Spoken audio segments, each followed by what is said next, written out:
So, hi guys, this is Kian Tech. So, today, mag-review tayo ng another fucking tech na naman.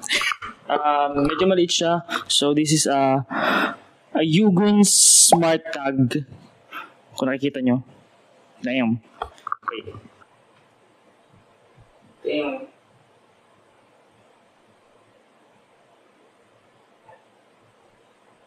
So, medyo maliit siya. So, tingnan natin yung anong laman, anong battery. So, madali lang siya ikabit, guys. So, ang gagawin lang, madali lang siyang tanggalin. What are you saying? What is he saying? I-slide nyo lang siya ng konti.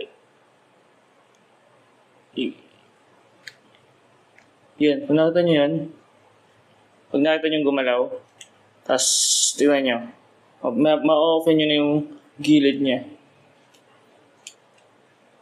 Damn. Look at that. So, ito lang yung battery. Maliit lang. So, 1 year lang yung battery life niya. So, if makikita niyo, naka-indicate naman kung palubat na ba siya o hindi. So, kakabit niyo lang dito. Ang pagbalik niya is ilagay niyo lang dito. And then, refresh niyo lang. Yan. May mga kanto to eh. Ano yung mga ganyang kanto-kanto. So, itatapat nyo lang dito sa may butas. Ayan o. Yung lunch niya. Yung mga ganyan. Lalagay nyo lang yan. Yung mga pangkawit ba tawag mo? Pucha. After makabit, malusot nyo na. I-slide nyo lang pabalik. Yan. Yan, slide. So, ganun lang yung pagbukas at pagbalik or ganun lang yung pag-change ng battery ng Ugreen. So, balik tayo. Hi guys! So, ito yung unboxing natin sa SmartTag Ugreen. O Ugreen SmartTag. Baliktad tayo. So, nabili ko siya ng 719. So, mura na rin siya kaysa sa AirTag ng iPhone na 1,890. So, doble yung presyo. So, pero may features yung AirTag ng iPhone na wala sa Ugreens. Pero, in terms of price, worth it na rin kasi di naman masyado big difference yung mga features. So, pag nabuksan na natin yung box, makikita na natin ito yung manual. Dito na makikita natin yung paano siya i-connect sa iPhone, mga ganun-ganun. And then, dito makikita natin yung, kung anong tawag dyan sa papel na yan. And next is yung keychain, yung pang keychain or yung case ng SmartTag. Dito, malalagay natin siya sa bag or mga wallets natin, just in case pag nawala siya. And then, mismo ito yung inaabangan natin yung SmartTag mismo. And, nakabalo siya sa plastic. So, dito sa last part yan. Pag hinugot natin dyan lang gagana yung SmartTag. So, tingnan nyo.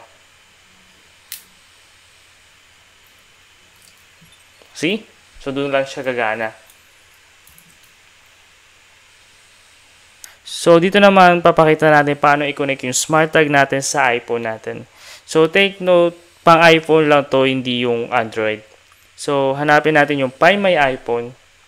Click nyo lang yan. So, first time ko lang itong ginamit yung Find My iPhone. So, may mga ginawa pa kung ano-ano. So, once na nakabuksan nyo na yung Find My iPhone, pinutin nyo lang yung devices, tas yung plus icon, tas add another item. So, mali yung pinindot ko dyan, as you see. Add AirTags yung napindot ko. Pero kailangan add another item. So, same lang sila ng process. Hintayin nyo lang. Tas, click nyo lang yung, pag na-detect na, click nyo lang. Tas, lalagyan nyo lang siya ng name. And then, yeah, first time ko lang. So, may ginawa pa ako. And, tapos nun, lalagyan nyo lang ng emoji, ng icon. Diba? Choose lang kayo ng emoji kung anong gusto nyo. Click that. Continue. So, yun. Gagana na siya. So, pinutin nyo na lang yung finish. So, yan. Makikita nyo na dito yung pwede na kayo mag-play sound, direction, yung notification, tapos yung lost mode. So, ganun lang kadali paano mag-connect ng smart tag natin sa iPhone. So, i-connect natin yung pang keychain natin dito sa smart tag. So, yan, as you see, yan, medyo mahirap siya. Masikip siya, so kailangan medyo mapwersa. So, ganito yung magiging itsura niya pag nakabit natin yung smart tag natin dyan sa case niya. So, yan, ganyan. So, maganda siya, very minimalist. Yun. So, ito yung number one reason ba't natin binili yung smart tag na to kasi lalagay natin sa wallet natin. So, yung wallet natin is pwedeng lagyan ng smart tag. So, yun. Kaya ganyan yung wallet ko is kasi nawala yung wallet ko. So, yan, nadala ako. So, bumili tayo ng smart tag na may smart tag at wallet na may, pwedeng lagyan ng smart tag. So, yun lang.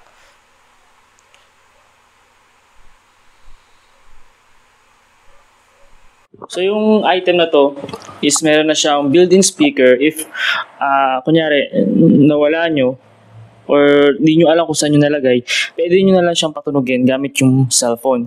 So, if na-connect mo na yung itong smart tag, yung Yugin smart tag sa iPhone nyo, pwede nyo siyang patunugin o i-alarm gamit yung Find My iPhone sa Find My iPhone na app. Yun lang. And, yun nga, meron siyang 1-year battery life. Tapos, so pwede nyo rin siyang i-track if, kunyari, naiwan nyo sa isang place. So, pwede nyo siyang i-track gamit yung Find My iPhone. So, pwede yung pinutin yung direction. Kung pupunta kayo sa maps, tapos doon nyo pwedeng i-track or sundan yung kung saan nyo naiwan.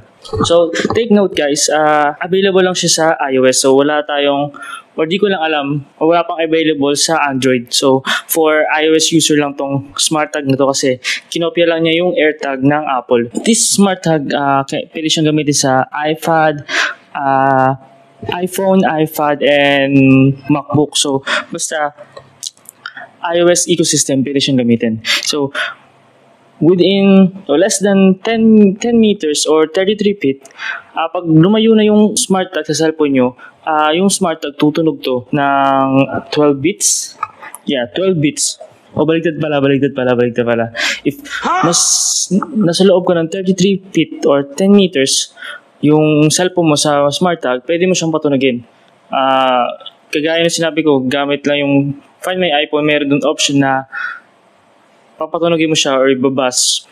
So, meron rin siyang magandang features. Yun yung if na kalimutan mo tong smart tag, magno-notif siya naiwanan mo, na left behind yung item na to. Tapos meron siyang lost mode. If pag nawala mo yung cellphone, yung smart tag mo, pwede mo siyang pinutin yung lost mode. So, ang gagawin niya is mag-notif lang sa'yo if nakita ng Find My iPhone yung smart tag. So, ang tanong dito, kung saan nyo ilalagay itong smart tag? So, kagaya sa akin, meron akong itong wallet ko na meron siyang lalagyanan.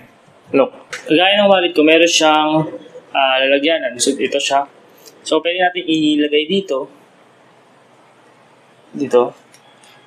Ilusot ko lang.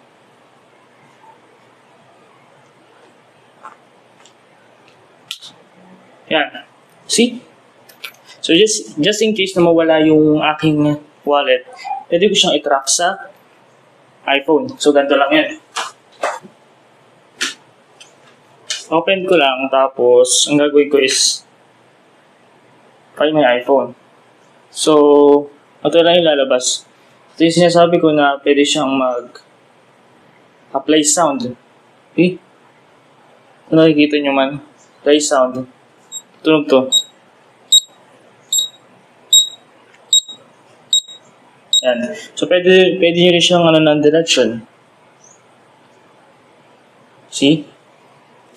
Hindi na siya masyado accurate kagaya ng AirTags ng Apple mismo. May isang features doon na pwede nyo talagang makita yung specific location. So, dito lang yung around. I mean, diba siya, this is accurate ng AirTag, pero for half the price. parang almost ganoon na rin. Pwede mo naman kasi siyang patunugin, so makikita mo rin kung nasaan talaga.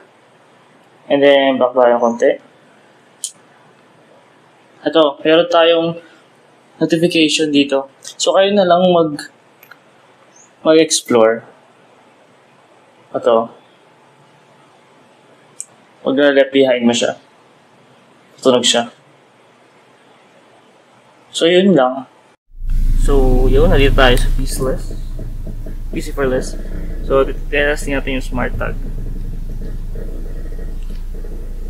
Pucha! So, ito tayo, tapos ito yung wallet natin. Gumagana. May dala ko yung wallet ko, pero iniwan ko lang yung smart tag. So, nandito siya sa amin.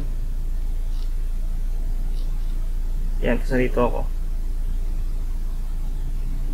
Kaya yun. So, gumagana. So, yun. So, pwede rin siyang ayan. Play sound. Direction. Tapos ito yung battery health niya. Nakikita nyo. Ayan.